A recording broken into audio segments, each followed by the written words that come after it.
Practice with lectures.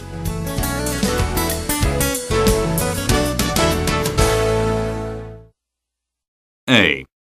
Listen to part of a lecture and answer the questions. Hello, class. Today we are going to talk about the controls of an airplane. But as you know, I'd like to talk a bit about the history of things. People generally credit the Wright brothers for having accomplished the first manned flight of an airplane. Their work is very astonishing when you consider they had to do all their own research, and there was little precedence for them to look to. Even something as simple as controlling the airplane had to be imagined, tested, developed, and perfected. Over the past 100 years, the technology of airplanes has changed, but the controls are still similar.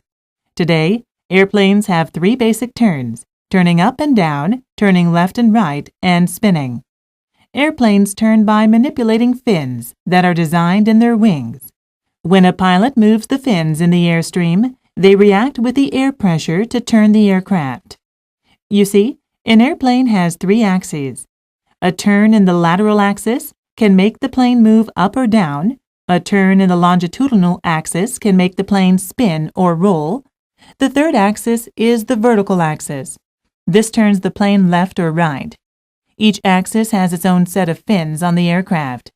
To make a turn on the lateral or vertical axis, a pilot needs only to turn the fins in the direction of the desired turn.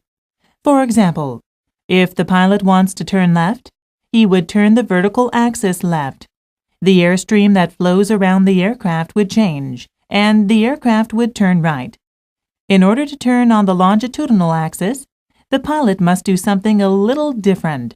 For this axis, a turn is achieved by manipulating the fins in the same direction.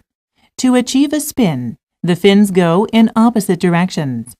For example, to spin clockwise, the right fin would turn down, so the right side of the aircraft drops. The left fin would turn right, so that the left side of the aircraft would rise. With one side rising and one side dropping, the aircraft then would perform a spin or roll. 1. Listen again to part of the lecture, then answer the question. Their work is very astonishing when you consider they had to do all their own research, and there was little precedence for them to look to.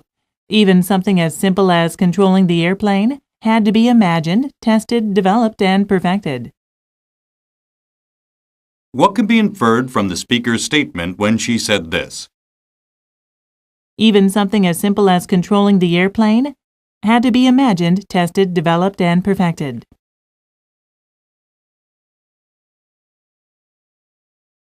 2. What does a turn on the vertical axis make the airplane do?